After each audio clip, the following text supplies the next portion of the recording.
Bismillahirrahmanirrahim. Assalamualaikum warahmatullahi wabarakatuh.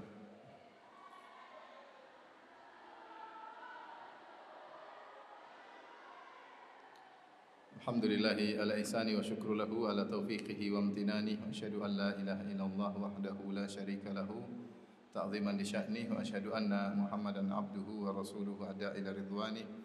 Allahumma salli alaihi wa ala alihi wa ashabihi wa ikhwani. Para hadirat, para ummahat yang dirahmati oleh Allah Subhanahu wa taala. Pada kesempatan kali ini kita akan bahas topik yang penting bagi kaum Hawa, bagi akhwat, bagi para ummahat tentang wanita salehah ya. Karena sifat inilah, sifat wanita salehah lah yang akan mendatangkan kebahagiaan. Kalau ingin bahagia, tidak ada jalan lain kecuali menjadi wanita salehah. Kenyataan sudah membuktikan bahwasanya wanita yang tidak salehah, meskipun dia memiliki harta yang banyak, meskipun dia tinggal di rumah yang sangat mewah, meskipun dia memiliki fasilitas yang lengkap, meskipun dia sangat populer, dia tidak akan bahagia. Bahagia itu di tangan Allah Subhanahu wa taala. Jika ingin bahagia, tidak ada jalan lain kecuali dengan menjadi wanita yang salehah. Ya, kata Allah Subhanahu wa taala, "Man 'amila salihan min dzakarin wa untha ya, wa huwa mu'min falanuhyiyannahu hayatan thayyibah." Barang siapa yang beramal saleh, lelaki maupun wanita, dalam kondisi beriman, maka kami akan berikan kepada dia kehidupan yang bahagia. Allah Subhanahu wa taala juga berfirman tentang orang-orang istiqamah. Kata Allah Subhanahu wa taala, "Innal ladzina qalu rabbuna Allahu tsumma istaqamu fala khaufun 'alaihim wa lahum yahzanun." Sungguhnya orang-orang yang berkata, Tuhan kami adalah Allah, kemudian mereka istiqamah, fala khaufun 'alaihim wa lahum yahzanun, maka tidak ada kekhawatiran bagi mereka dan tidak ada kesedihan bagi mereka. Al-Mufassir Tahir bin Ashur rahimahullah menyebutkan ayat ini mencakup kehidupan di dunia. Seorang mukmin atau seorang wanita mukminah dalam kehidupannya tentu akan mengalami banyak ujian dan cobaan. Mungkin ada tangisan, mungkin ada kekhawatiran, tetapi segera akan sirna dari hatinya. Kenapa? Karena dia beriman dan istiqamah. Dan kebahagiaan kita ada di tangan Allah Subhanahu wa taala, Sang Pencipta hati, yang membolak-balikkan hati. Aghna wa aqna, adhaka wa abka. Dialah Allah Subhanahu wa taala yang buat tertawa, dia juga yang buat menangis. Maka hati kita di tangan Allah Subhanahu wa taala. Maka carilah kebahagiaan dari Allah Subhanahu wa taala. Maka saya tekankan lagi kepada akhwat, kepada santriwati, pada ummahat, tidak ada jalan untuk hidup bahagia sekarang ataupun dalam kehidupan kita selanjutnya, mungkin saat adik-adik berumah tangga, kecuali dengan berbahagia, dengan beriman kepada Allah dan beramal saleh, menjadi wanita salehah. Jika tidak, mustahil untuk bahagia. Jangan terpedaya dengan wanita-wanita yang terkenal yang mungkin kelihatannya ketawa ketiwi. Lihatlah bagaimana rumah tangga mereka, bagaimana mereka terjebak dalam narkoba, bagaimana mereka terjebak dalam kehidupan yang menyengsarakan di tengah-tengah fasilitas yang lengkap, di tengah-tengah popularitas yang tinggi, di tengah-tengah harta yang berlimpah. Karena kebahagiaan bukan datang dari harta, itu semua sebab, tapi yang memberikan kebahagiaan adalah Allah Subhanahu wa taala. Allah Maha Adil. Semua bisa bahagia, mau kaya, mau miskin, mau terkenal, enggak terkenal, selama dia beriman dan beramal saleh. Maka ini urgensinya kenapa kita harus bahas masalah ini, karena saya berbicara tentang kebahagiaan kita sekarang dan masa depan. Jangan kita cuma bicara wanita solehah, tidak ada urgensinya. Ada urgensinya, kebahagiaan yang disegerakan oleh Allah sebelum kebahagiaan di akhirat.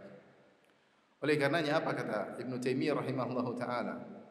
Padahal dia dalam kondisi dimusuhi, dipenjara, berpindah satu penjara yang lain, dia mengatakan, "Mada yaf'alu bi a'da'i?" Apa yang hendak musuh-musuhku lakukan kepadaku? Jannati fi qalbi, sungguhnya surgaku ada di hatiku.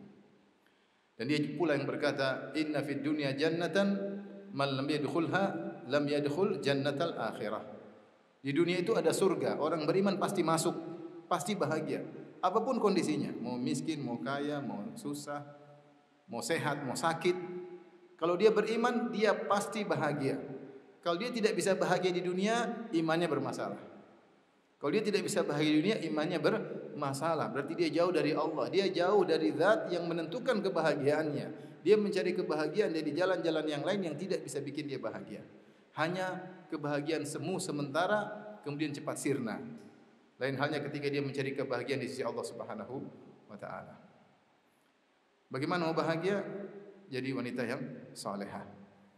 Oleh karenanya Ibnu Qayyim menyebutkan perkataan sebagian salaf, ya, di mana sebagian salaf mengatakan, "Lau alimal muluk wa abna'ul muluk ma nahnu fihi minan na'im la jaladuna alaihi bisuyuf." Seandainya para raja, para pangeran, para pejabat mengetahui kebahagiaan yang kami rasakan dalam posisi kami sebagai rakyat jelata, tentu mereka akan merebut dari kami meskipun harus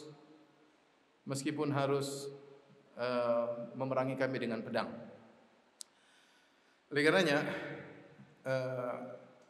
harapan saya kepada para ummahat, para akhwat, perhatian dalam pembahasan kali ini terkait kebahagiaan kita. Adik-adik mungkin tidak ngerti, nanti setelah keluar dari pondok baru tahu kehidupan yang sesungguhnya. Disitulah seorang bisa dapat bahagia atau tidak. Jalan satu-satunya bahagia adalah menjadi wanita yang salehah. Terlebih lagi kalau di akhirat. Allah Subhanahu wa taala mengatakan, ya, Taha ma anzalna 'alaikal Qur'ana litashqa. Kami tidak turunkan Al-Qur'an kepada engkau wahai Muhammad agar kau sengsara, tetapi litas'ad. Allah turunkan Al-Quran agar kau bahagia. Man a'rada an dzikri fa inna lahu ma'isyatan dhanka. Siapa berpaling dari peringatanku, berpaling dari syariatku, melanggar laranganku, fa inna lahu ma'isyatan dhanka, maka bagi dia kehidupan yang sesak, kehidupan yang sempit di dunia ini sebelum di akhirat.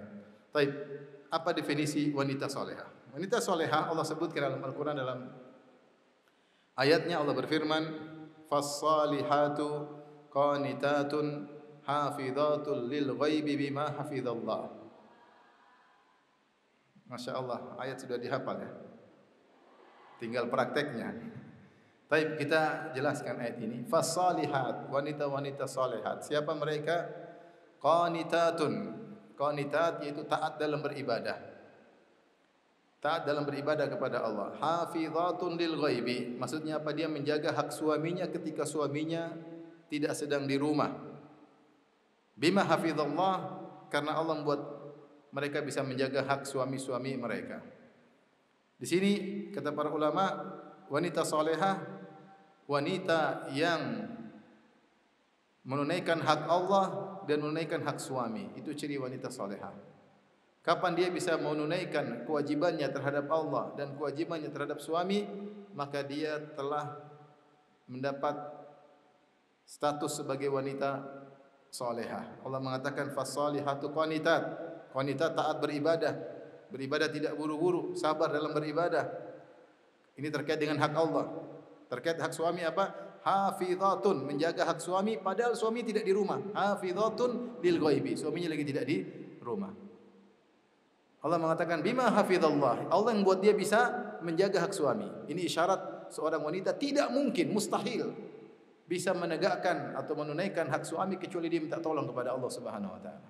Karena Allah yang buat dia bisa menjaga hak suami tatkala suaminya lagi tidak di rumah, apalagi kalau suaminya lagi di rumah. Oleh karenanya masing-masing kita bisa, masing-masing akhwat atau ummahat bisa menilai diri sendiri bagaimana, apakah dia termasuk kriteria wanita salehah atau tidak. Maka saya tahu bagaimana banyak santriwati yang tentunya belum menikah, maka para hadirat yang hadir di hadapan saya tentunya sebagian sudah bersuami, sebagian belum bersuami, sebagian sudah berkeluarga, sebagian belum berkeluarga. Mudah-mudahan semuanya nanti mudah untuk berkeluarga. Amin ya rabbal alamin. Baik. Apa ciri-ciri wanita salehah. Wanita salehah, untuk memudahkan kita memahami hal ini, saya akan sebutkan beberapa kisah dalam Al-Quran maupun hadis-hadis Nabi sallallahu alaihi wasallam agar mudah dicerna ya. Allah menyebutkan beberapa contoh-contoh wanita-wanita salehah dalam Al-Quran banyak. Contohnya siapa dalam Al-Quran? Imra'atu Fir'aun, Asia bintu Muzahim, istri Fir'aun. Contohnya lagi siapa? Contohnya Maryam bintu Imran, ibunya Nabi Isa, Maryam. Ya. Contohnya lagi siapa? Contohnya adalah dua wanita putri dari seorang yang saleh di negeri Madian yang bertemu dengan Nabi Musa alaihissalam. Kita sebutkan di antara wanita salehah tersebut adalah di antara juga adalah ibunya Nabi Musa. Ibunya Nabi Musa, istrinya Imran. Ya, bagaimana dia merawat Nabi Musa dengan penuh kesabaran. Taib, ini contoh-contoh istri-istri atau wanita salehah. Di antara mereka ada yang sudah menikah, di antara mereka ada yang disebutkan oleh Allah, dipuji oleh Allah dalam kondisi belum menikah. Di antara yang belum menikah, contohnya Allah sebutkan tentang kisah Maryam.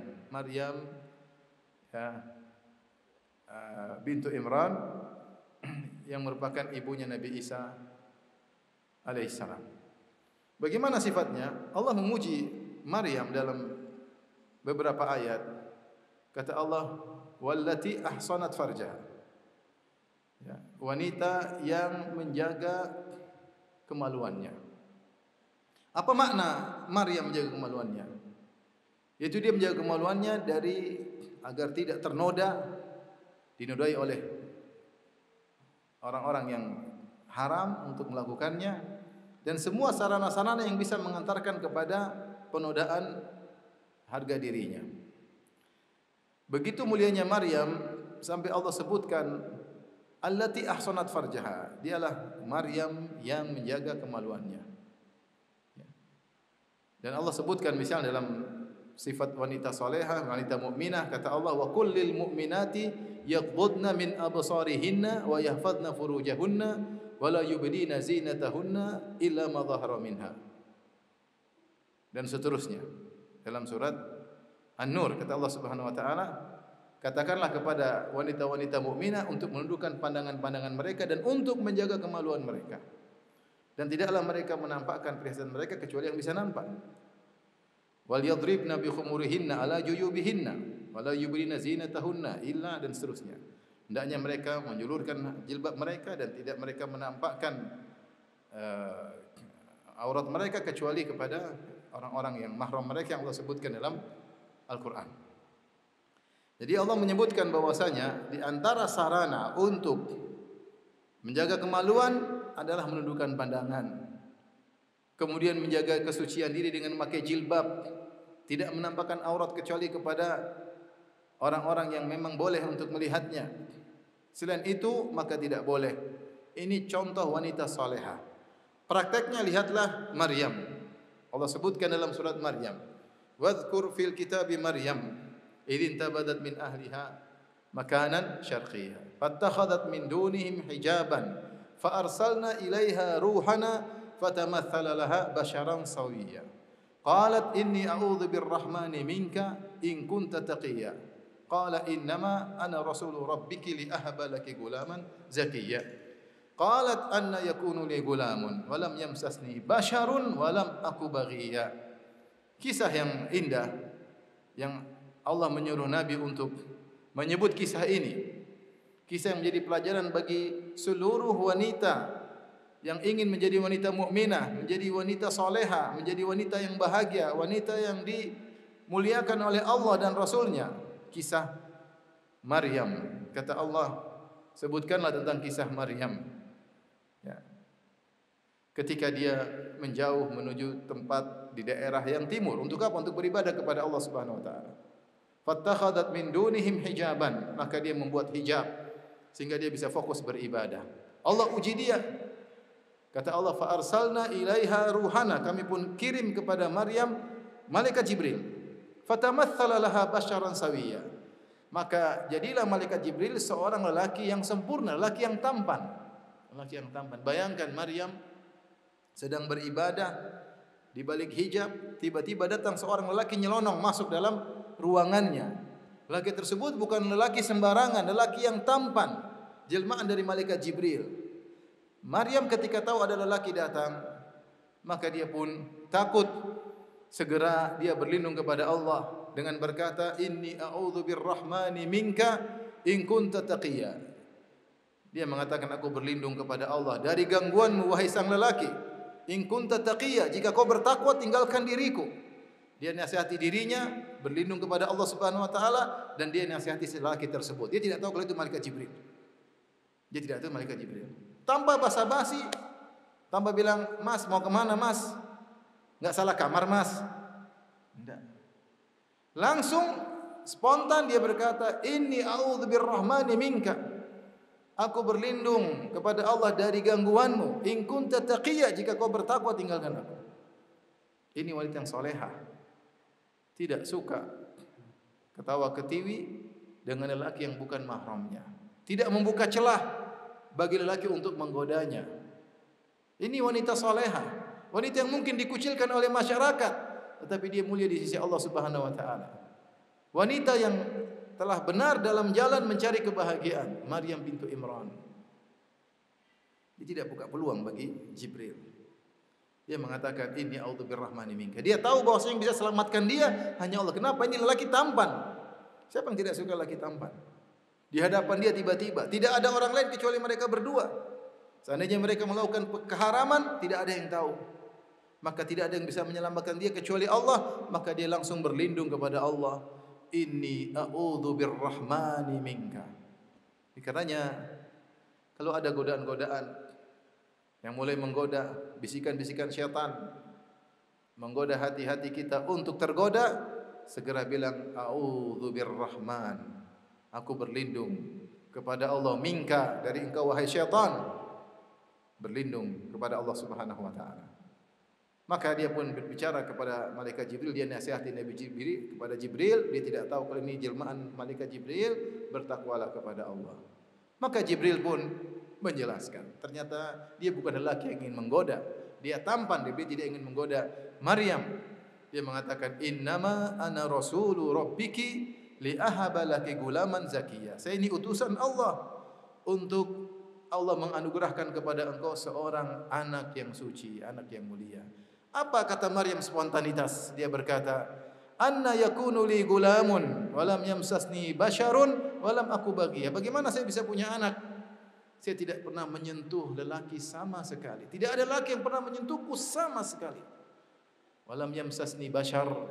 Tidak ada lelaki yang pernah menyentuhku. Ini sifat wanita salehah. Bukan ketawa ketiwi gandengan sama lelaki pacarnya, berdua-duaan di dalam di bawah terminal, berdua-duaan ke bioskop. Apa wanita seperti ini? Wanita murahan. Wanita murahan seperti ini. Wanita murahan. Dulu ada orang bilang, wanita murahan itu seperti otobis. Seperti bis kota wanita murahan. Kok wanita murahan seperti bis kota? Bisa dinaiki sama siapa saja. Siapa mau naik tinggal naik. Wanita mulia, apa kata Maryam? Walam yamsasni bashar. Tidak seorang pun pernah menyentuhku. Walam aku baghiyah. Dan aku tidak pernah menjadi pezina. Bagaimana bisa punya anak? Maka Jibril mengatakan mudah. Mudah bagi Allah. Tinggal ditiupkan ruh, maka Maryam pun mengandung Nabi Isa alaihi salam. Menjadi perhatian kita adik-adik sekalian dirahmati Allah Subhanahu wa taala. Kalau ingin menjadi wanita salehah demikian, harus punya rasa malu. Malu, jangan membuka celah bagi laki-laki. Ini sebagian akhwat WhatsAppan sama lelaki lain. Assalamualaikum akhi. Waalaikumsalam ukhti. Hihihihi. Aduh, repot. Ini membuka celah. Membuka celah. Dibalaslah lewat WA, akhirnya. Jangan di WA, nanti ketahuan, kita IG saja, IG. Lewat IG. Kamu lagi ngapain? Kamu juga lagi ngapain? Aduh, repot. Gimana mau bahagia kita memulai kehidupan kita dengan cara seperti ini? Segera bertobat kepada Allah Subhanahu wa taala. Ini hanyalah syahwat yang sementara kemudian menghancurkan masa depan kita. Senang-senang kita berkontak dengan lawan jenis. Ada kesenangan, ada syahwat. Betah berbicara dengan dia, ngobrol dengan dia lewat IG, lewat WA atau telepon langsung, video call ya. Tapi itu akan merusak kebahagiaan kita di kemudian hari. Hanya mendapatkan syahwat sementara, kesenangan sementara yang berujung pada hilangnya kebahagiaan. Maka seorang Allah sebutkan cerita tentang Maryam agar santriwati akhwat bisa mengambil pelajaran dari wanita salehah tersebut. Belum menikah Maryam.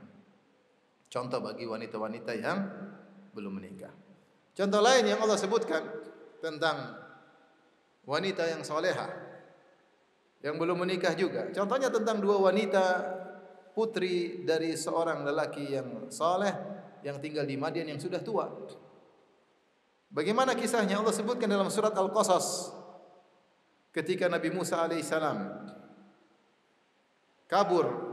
Lihat ketika Musa alaihissalam kabur dari Mesir menuju Madian. Dan itu jarak yang sangat jauh. Ya. Fa kharaja minha khaifan yataraqqab. Qala rabbi najjini minal qaumidz zalimin. Nabi Musa keluar tiba-tiba tanpa perbekalan karena orang-orang Mesir, anak buah Firaun ingin membunuhnya. Maka dia pun keluar dari kota Mesir dengan ketakutan. Maka dia pun pergi tanpa perbekalan. Maka dia melewati jalan yang sangat jauh, melewati gurun, menyeberang Mesir sampai akhirnya tiba di negeri Syam, di Madian. Apakah di Yordania ataukah di Tabuk di Arab Saudi. Intinya itu jarak yang sangat jauh. Sehingga disebut oleh para ulama dia kelaparan karena tidak bawa bekal, dia makan-makan tumbuhan. Sampai nampak warna hijau di perutnya karena banyak daun yang dia makan. Musa alaihissalam, seorang hamba Allah yang sangat mulia. Akhirnya dia tiba di kota Madian. Walamma warada ma'a Madian wajada alaihi ummatan minan nasi yaskun. Wa wajada min dunihim imra'ataini tadhudan. Ketika dia sampai di sumur yang ada di negeri Madian, dia mendapati banyak orang sedang berkumpul di sumur tersebut lagi ngambil air. Wa wajada min dunihim imra'ataini tadhudan. Kemudian dia mendapati di antara kumpulan orang-orang tersebut ada dua orang wanita tadhudan yang sedang menghalangi kambingnya. Kambingnya ingin ke sumur, dia tahan-tahan. Menjauh dari kumpulan rombongan, menarik perhatian Musa alaihissalam. Musa orang yang penolong, maka dia kasihan melihat dua wanita tersebut. Maka dia datang kepada dua tersebut, dia mengatakan qala ma khatbukuma? Ma khatbukuma? Ada apa gerangan kalian berdua di sini? Qalata la nasqi hatta yusdira ar-ri'a wa abuna syaikhun kabir. Perhatikan jawaban indah dari dua wanita salehah ini. Yang hilang akhlak ini dari banyak wanita di zaman sekarang. Dua wanita ini berkata, kami tidak bisa mengambil air. Kami menahan kambing-kambing kami sampai orang-orang semua pergi. Sampai para lelaki semua pergi. Adapun kenapa kami yang harus ambil air? Karena bapak kami sudah tua. Sudah tidak kuat untuk mengambil air lagi. Maka kami mewakili bapak kami untuk mengambil air sendiri. Tapi kami enggak bakalan masuk ke dalam kumpulan para lelaki. Kami tunggu mereka selesai, baru kami ambil air tersebut. Subhanallah. Dua wanita ini tidak mau ikhtilat, tidak mau campur baur, masuk di tengah para lelaki. Tunggu para lelaki pergi dulu, baru kemudian mereka mengambil air. Dijadikan oleh para ulama tentang bahwasanya seorang wanita yang pemalu, yang beriman, tidak ingin campur baur dengan lelaki. Nahan diri, sabar, nungguin sampai laki-laki ambil air. Sudah pergi semua, baru mereka ambil air. Dan lihat bagaimana Nabi Musa alaihissalam ketika bertemu dengan wanita tersebut, langsung sampaikan pada pembahasan inti. Qala ma khatbukuma? Ada apa gerangan kalian? Kenapa tidak ambil air? Kalian ingin bantu mereka. Dan mereka pun menjawab sepentingnya aja. La nasqi hatta yusdira ri'a. Kami tidak bisa ambil air sampai orang-orang pada pergi. Sementara ayah kami tua, makanya ayah kami enggak bisa ngambil air. Mereka tidak ngobrol, "Kamu siapa sih? Dari mana sih?" Enggak. "Oh, kamu keren." Masya Allah, bantu kami. Tidak ada bicara gitu-gitu, nggak ada.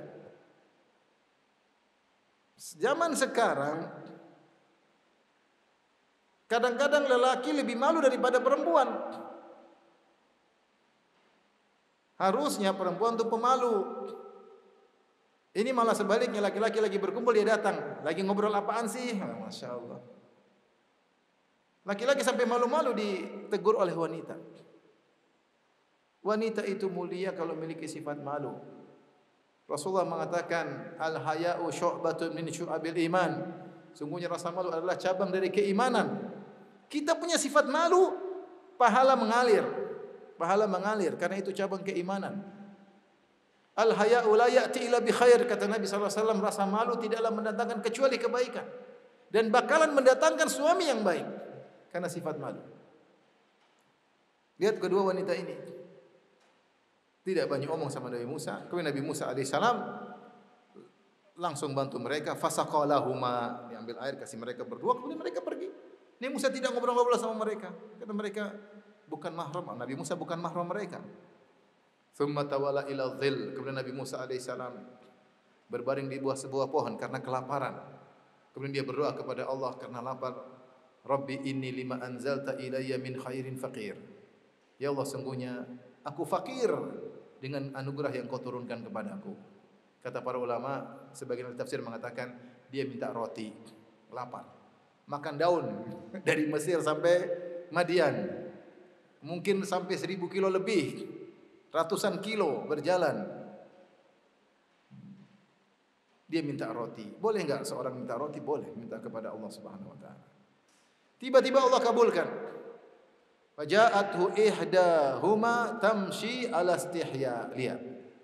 Tiba-tiba di antara dua wanita tersebut ada salah satunya setelah bawa air gembalakan kambing, sudah minumkan kambing, bawa air ke rumahnya. Ternyata Allah mengabulkan doa Nabi Musa. Nabi Musa lapar, ternyata dia diundang makan. Maka datanglah salah seorang dari dua wanita tersebut. Tamshi ala istihya, lihat Allah sebut dalam Al-Quran. Dia berjalan dengan tersipu-sipu malu. Bukan jalan pede-pede begitu, enggak, malu. Fitrah wanita harus malu, pemalu. Allah sebut sifat wanita ini sebagai pujian untuknya. Tamshi ala istihya, jalan dengan malu-malu. Kemudian berkata, inna abi yad'uka liyajziyaka ajra ma saqaita lana. Wahai Musa, sungguhnya ayahku mengundangmu untuk ke rumah, untuk makan. Untuk memberi balasan atau upah atas bantuanmu mengambilkan air buat kami. Nabi Musa langsung berangkat. Berjalanlah Nabi Musa dan wanita ini menuju rumah ayah mereka.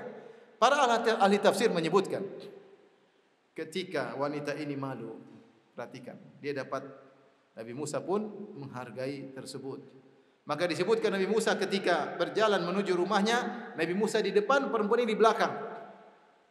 Harusnya penunjuk jalan sang wanita yang tahu rumah wanita. Nabi Musa tidak tahu kampung tersebut, dia baru pendatang baru datang, tidak ngerti rumahnya di mana.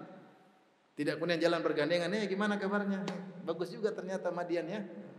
Udah berapa lama di sini? Umur berapa? Enggak ada begitu-begitu. Nabi Musa jalan di depan, sang perempuan di belakang. Terus gimana cara tahu rumahnya? Maka tidak ada omongan di tengah jalan. Kalau mau belok kanan, sang perempuan lempar batu ke sebelah kanan, maka Nabi Musa belok kanan. Kalau mau belok kiri, Nabi Musa lempar batu sebelah kiri, sang wanita lempar batu sebelah kiri, sang Nabi Musa belok ke kiri. Sampai ke rumah mereka. Demikian mereka berjalan dari tempat tersebut sampai ke rumah sang wanita dengan tetap menjaga harga diri sang wanita. Disebutkan para ulama mengatakan Nabi Musa tidak ingin melihat lekukan tubuh sang wanita tersebut berjalan di hadapannya. Tidak mungkin juga wanita tersebut berjalan di sampingnya ngobrol. Maka Nabi Musa di depan, perempuan tersebut di belakang. Akhirnya ketemulah dengan lelaki soleh yang ada di Madian. Wa qassa alaihi al-qasas. Kemudian Nabi Musa ceritakan kepada lelaki soleh tersebut tentang kondisinya. Maka lelaki soleh tadi menenangkan Nabi Musa, berkata, najauta minal qaumidz zalimin. Sungguhnya engkau telah selamat dari orang-orang yang zalim. Sebagaimana doa Nabi Musa untuk diselamatkan dari orang yang zalim, Allah selamatkan. Akhirnya Allah berfirman lagi. Berkatalah ihdahuma. Salah satu dari wanita tersebut berkata, ya abati ista'jirhu, inna khaira man ista'jarhu al-qawiyul amin. wahai ayahanda, pekerjakanlah Musa. Sungguhnya orang yang paling baik untuk kau pekerjakan adalah yang terpercaya, kuat dan amanah. Kuat dan amanah. Taib. Dari mana wanita tahu Nabi Musa kuat? Gampang. Karena Nabi Musa ketika mengambilkan air buat mereka, Nabi Musa sendirian membuka tutup sumur. Disebutkan tutup sumur tersebut sangat besar, tidak ada yang bisa membukanya kecuali 8 orang. Ternyata Musa buka sendirian dan mereka menyaksikan bagaimana kuatnya Nabi Musa. Terus dari mana tahu Nabi Musa amanah? Tadi ketika Nabi Musa ngobrol dengan mereka, Nabi Musa menjaga marwah dan muruah dirinya dan muruah sang wanita. Kemudian ketika Nabi Musa berjalan menuju rumahnya, ternyata dia tidak mengganggu wanita tersebut. Dia di depan, wanita tersebut di belakang, benar-benar jaga jarak. Sehingga dia tahu Nabi Musa ini orang yang amanah. Akhirnya ayahnya pun menawarkan Nabi Musa untuk menikah dengan salah seorang wanita dari 2 wanita tersebut. Ada yang mengatakan itu yang menemani Musa berjalan menuju ke rumahnya. Akhirnya ayah mereka berkata, inni uridu an unkihaka ihda banatayya hataini ala an ta'jurani thamaniya hijaj.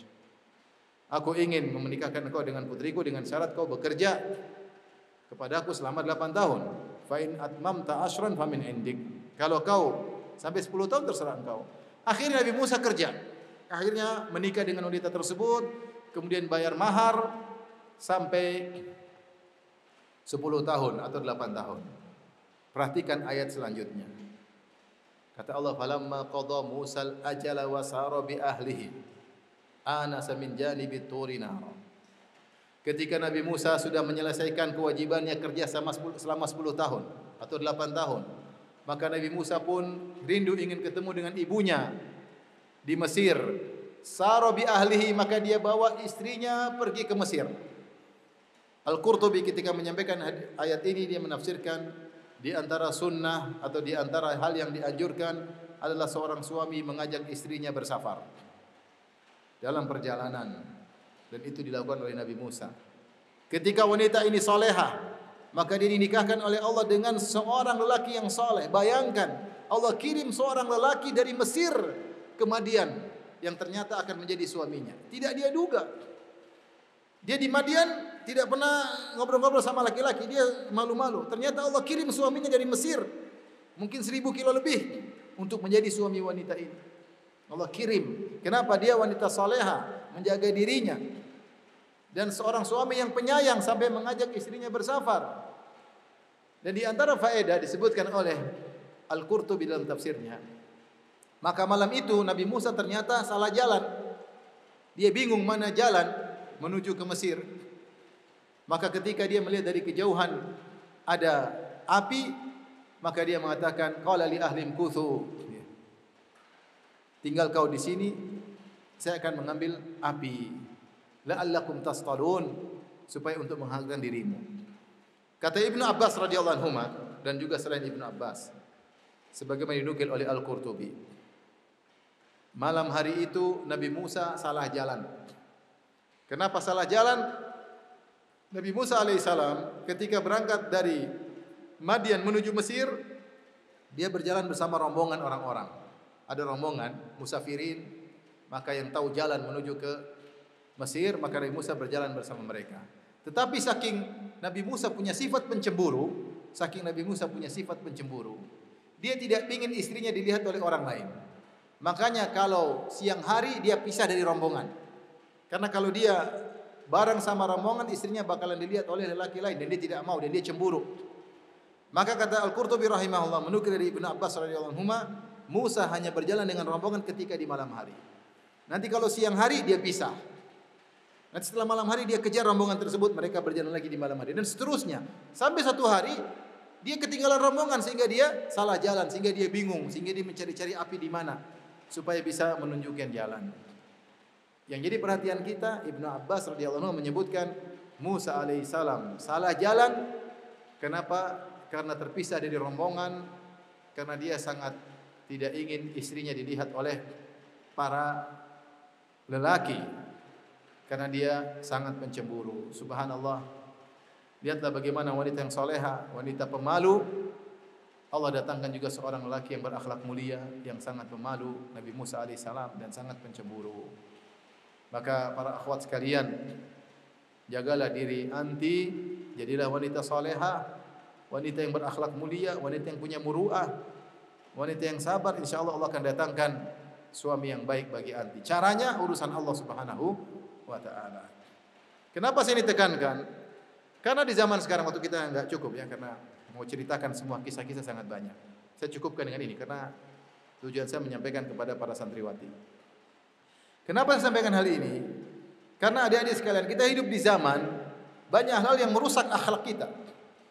Di antara akhlak yang merusak, paling merusak akhlak para akhwat, bahkan para ummahat adalah tontonan-tontonan film Korea. Ini menghilangkan rasa malu dicampakkan, dirusak, dirobek, tirai rasa malu dirobek dengan serobek-robeknya. Bagaimana mungkin seorang wanita punya rasa malu sementara dia senantiasa nonton film, di situ nampakkan wajah lelaki. Dia melihat wajah lelaki dengan mudahnya, tidak ada rasa malu melihat wajah lelaki. Lihat dengan sepuas-puasnya lihat wajah lelaki. Kemudian dia melihat bagaimana wanita disentuh oleh lelaki sehingga rasa malunya hilang. Seandainya disentuh pun dia tidak merasa malu. Kalau ada temannya disentuh pun dia tidak mengingkari karena dia sering melihat hal tersebut. Dan ini benar-benar merusak akhlak para wanita, tontonan-tontonan yang ada zaman sekarang. Maka saya wasiatkan kepada para ummahat, para akhwat, pada putri-putri saya yang juga hadir mungkin, bertakwa kepada Allah, Allah Maha melihat. Ingin menjadi wanita solehah, jaga akhlak, jaga pandangan, jaga kemaluan. Lihat Allah memuji Maryam, Allah memuji dua wanita tersebut. Kenapa? Karena menjaga muruah, menjaga marwah. Tontonan tersebut merusak akhlak dari dasar, merusak. Jadilah berhayal-hayal macam-macam, ingin punya hubungan dengan para laki dengan hubungan yang tidak benar, tidak rasa malu dirobek, merusak. Sampai banyak penyakit yang timbul, wanita tidak mau nikah lagi. Ini kejadian penelitian. Wanita tidak mau nikah lagi, kenapa? Karena dia nonton film Korea. Nonton film Korea, wanita mungkin pacaran kemudian buyar, rumah tangga yang buyar, atau wanita bisa hidup sendiri mandiri sehingga dia tidak butuh dengan suami. Ini terjadi mulai masuk bahkan bukan cuma di Indonesia, bahkan negeri-negeri Arab mulai muncul fenomena wanita tidak mau nikah. Banyak tontonan. Salah pergaulan. Karena siapa yang ingin bahagia, jauhi tontonan-tontonan tersebut. Tapi kalau tidak ingin bahagia, silakan nonton. Kebahagiaan akan dicabut oleh Allah Subhanahu wa taala. Ini yang saya perlu ingatkan kepada akhwat. Jadilah wanita-wanita yang Allah sebutkan dalam Al-Qur'an, wa qul lil mu'minati yaghdudna min absarihinna. Dan sampaikanlah kepada wanita-wanita mukminah untuk menundukkan pandangan mereka. Wanita yang saleh menundukkan pandangan. Saya sering bercanda, saya bilang sama ikhwan-ikhwan, antum nanti kalau mau menikah, nazar tu akhwat. Kalau akhwatnya malu-malu begini, insyaallah itu masih baik. Tapi kalau akhwatnya dilihat malah melotot, tinggalkan. Itu akhwat enggak benar, rasa malunya sudah enggak ada. Akhwat itu harus malu. Harus pemalu. Sama laki-laki malu. Bukan tidak punya malu. Kalau ingin punya suami yang saleh, ingin punya suami yang penyayang, ingin punya suami kalau safar ajak anti bersafar, jadilah wanita pemalu. Lihatlah kata Allah, faja'athu ihdahuma tamshi ala istihya. Datanglah wanita kepada Musa dengan malu-malu. Allah kirim buat dia seorang nabi yang sangat sayang kepada istrinya, ngajak safar istrinya, dan sangat pencemburu dan sangat memiliki rasa malu. Dan Nabi Musa adalah seorang yang sangat pemalu sebagaimana dijelaskan dalam hadis-hadis yang lain. Para akhwat yang dirahmati oleh Allah Subhanahu wa taala. Untuk menjadi wanita salehah, alhamdulillah antunna sekalian sudah berada di sarana yang tepat, di pondok Al-Imam Al-Bukhari dengan pengkondisian yang luar biasa. Ada musyrifah, ada para ustazah yang membimbing antuna sekalian. Ini kesempatan bagi antuna untuk meraih kebahagiaan. Maka latihlah dan binalah akhlak yang mulia sejak di pondok. Di pondok jangan lupa baca Quran. Dan baca Quran bukan sekedar kewajiban. Beda baca Quran karena panggilan hati dengan ditekan kewajiban, beda. Beda. Kemudian jaga diri untuk memiliki sifat malu. Di antara sifat malu kalau makan bagi-bagi, jangan makan sembunyi-sembunyi di depan orang, cuek-cuek aja. Saya dulu punya teman di kamar di Universitas Islam Madinah. Teman saya ini kalau makan di depan saya dia tidak pernah nawarin. Makan-makan aja. Harusnya kan kalau kita basa-basi kayak saya juga nggak akan ngambil, saya bilang ya enggak. Tapi ini nggak nawarin pun tidak ada. Jangan seperti itu. Seorang harus punya rasa malu, peka. Latih diri untuk memiliki rasa malu. Kalau memang tidak mau bagi-bagi, sembunyi di pojok supaya tidak ada yang lihat. Adapun makan rame-rame depan-depan tidak nawarin, nah ini rasa malu harus dibina. Malu. Orang semua sudah bangun salat subuh masih tidur ngorok, malu dong. Malu, rasa malu. Malu semua orang sedang baca Quran, dia kemudian sibuk sendiri, tidak. Rasa malu harus ada. Bina rasa malu. Akhlak mulia. Kemudian juga akhlak mudah menolong yang lain. Ringan tangan. Seorang wanita solehah mudah membantu orang lain. Ada kawannya ada masalah, ada kawannya minta bantu meraja, dia temani. Dia melatih untuk mengorbankan sebagian waktunya untuk temannya. Latih diri sejak di pondok. Jangan bilang nanti setelah saya lulus baru saya. Enggak, kalau di pondok pelit, di luar lebih pelit lagi nanti. Kalau di pondok tidak punya rasa malu, apalagi di luar. Ini saja kondisi sudah bagus, saya tidak punya rasa malu, di luar lebih parah. Maka latih sejak di pondok. Latih untuk berakhlak mulia. Sampai semua orang senang main sama kita, itu indikasi bahwasanya kita berakhlak mulia. Kata Nabi SAW, al-mu'min yu'laf wa ya'laf. Seorang mukmin yang sungguhnya adalah mudah untuk bergaul dan mudah untuk diajak bergaul. Mudah, tidak ada kesombongan, murah senyum. Tapi kalau orang sombong, melihat susah beliau. Orang mau bergaul dia takut ditinju sama dia. Oleh karenanya akhwat berusaha berakhlak mulia. Jangan sombong, jangan merendahkan orang lain. Itu dibina sejak sekarang. Kemudian juga ibadah kepada Allah Subhanahu wa taala. Salat malam, salat witir, salat duha dilatih sejak di pondok. Ketika pulang ke rumah dikasih HP, amanah. Saya tidak lihat macam-macam. Allah yang melihat saya. Orang tua saya mungkin tidak lihat, Allah melihat saya. Kenapa saya sampaikan begini, akhwat? Ini fenomena terjadi dan mulai banyak orang tua yang mengeluh kepada saya. Anak-anak yang lulus pondok kemudian tidak melanjutkan kepada jenjang keagamaan, masuk ke universitas umum, parah. Ada yang buka jilbab, ada yang bahkan meninggalkan sholat karena dia selama ini di kondisi yang nyaman, kondisi yang agamis. Ketika dia keluar, dia kaget. Banyak laki-laki dia tidak punya kekuatan untuk menghadapi itu semua, akhirnya rusak. Malah tidak pakai jilbab. Malah yang orang-orang biasa yang tidak pondokan malah jilbabnya lebih bagus. Kenapa? Karena dia salah ketika di pondok. Dia hanya berharap dibimbing, dia tidak membina dirinya sendiri. Maka para akhwat, para santriwati berusaha untuk membina dirinya sendiri sejak di pondok agar nanti ketika keluar lulus bisa menjadi wanita yang solehah. Sebelum berkeluarga apalagi setelah berkeluarga. Ini saja mungkin yang bisa saya sampaikan pada para santriwati sekalian ya, karena masih ada kegiatan selanjutnya. Tapi demikian saja para akhwat, para ummahat, apa yang bisa saya sampaikan semoga bermanfaat dan semoga bisa diamalkan oleh para santriwati sekalian. Wabillahi taufiq wal hidayah. Assalamualaikum warahmatullahi wabarakatuh.